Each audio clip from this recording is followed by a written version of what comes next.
Hi there, good morning everybody, and welcome to Prog Monster. My name is Murph. I am the host of this show, a show dedicated to progressive rock and other forms of rock music. So we're here for the third episode of my favorite albums by Genesis. So the one thing about Genesis I can say is all 6 of these albums are masterpieces on my masterpiece list.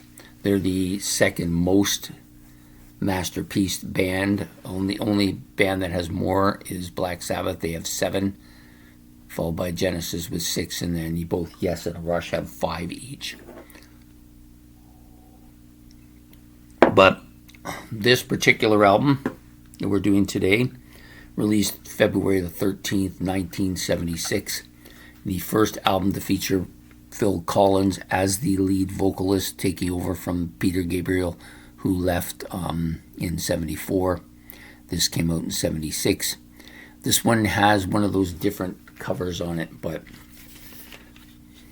the 2 albums they released in 76 are both fantastic.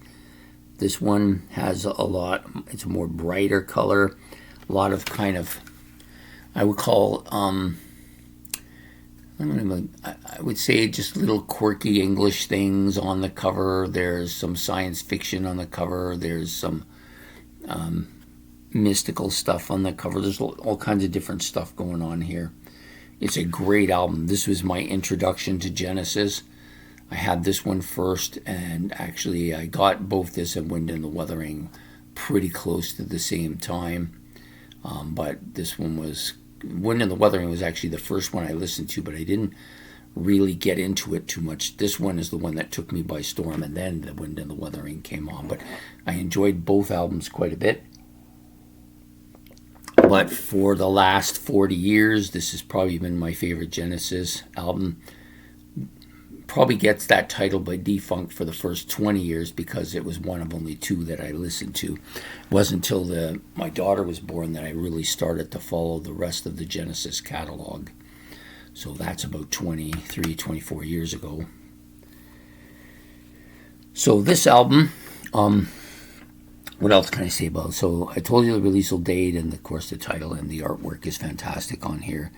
Most of the Genesis albums are very interesting in their artwork, and also very different in a lot of ways too. Best songs on the album, probably Entangled. The ones that most people would know: Dance on a Volcano, Entangled, well maybe not Entangled, Squonk, Robbery, Assault and Battery.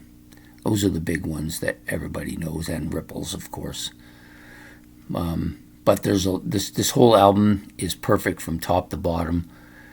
Maybe Los Endos, maybe not as much, but same as What Gorilla from Wind and the Wuthering. A nice kind of instrumental end to the band, getting all kinds of different stuff here. This album, of course, is the first one that Gabriel is gone. So you have Mike Rutherford, Tony Banks, Steve Hackett, and Phil Collins left. Same lineup as Wind and the Wuthering. Lots of really kind of a more mellow album than some of the preceding Genesis albums, or the preceding ones. But Dance on a Volcano, a little bit on the heavier side. This is a track that kind of was big for me when I first heard the album. It was one that kind of drew me in, that and Squonk. But it didn't hold up as well as Squonk. Squonk is an absolute killer song. I think it's one of their best and most underrated songs by Genesis. Madman Moon, another great track. Robbery, Assault and Battery, some people who like Genesis don't tend to like that song. I think it's one of their better songs. You've got Mad Moon. I've already said that one, sorry. Entangled was the other one I was trying to think of. Tangled may be my favorite song on the album now. For the last half a dozen years, I think it's probably been my favorite.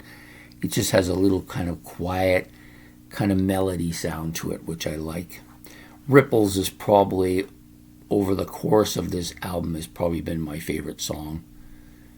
It's my favorite one to sing. It just has, I think, Phil Collins' voice is just such a sweet sounding, but mainstream sounding voice at the same time. Really, A Trick of the Tail, I always thought of it as a bit of a filler early on, but I've come to like it quite a bit over the last dozen years or so. But this is a fantastic album. Like I said, probably my favorite album up until probably last year, when it kind of has been in a battle with Selling England by the Pound for my favorite album. I mean, may come back a little bit. It may not. Maybe it's going to drop to second. But it's the oldest one that I have. So yeah, I really like it. I really like everything about it. The overall feel of this album is very kind of mystical, mystical and melody-like, and very kind of pastoral in nature. A lot of it. Yeah, excellent album. Excellent. So there you have it. So that's episode number 3, The Trick of the Tail by Genesis. My 6 favorite Genesis albums. This is probably my favorite, or close to it, maybe tied now. I hope you've liked this episode. If you did, please hit the like and subscribe. Also the notification so you don't miss the rest of the series. And if you want to make any comments about Trick of the Tail or anything I said, or you want to comment on any of the songs or anything like that, you can do that in the comment section. And we will be back tomorrow with another one of my favorite Genesis albums. So take care and have yourself a good one. Goodbye.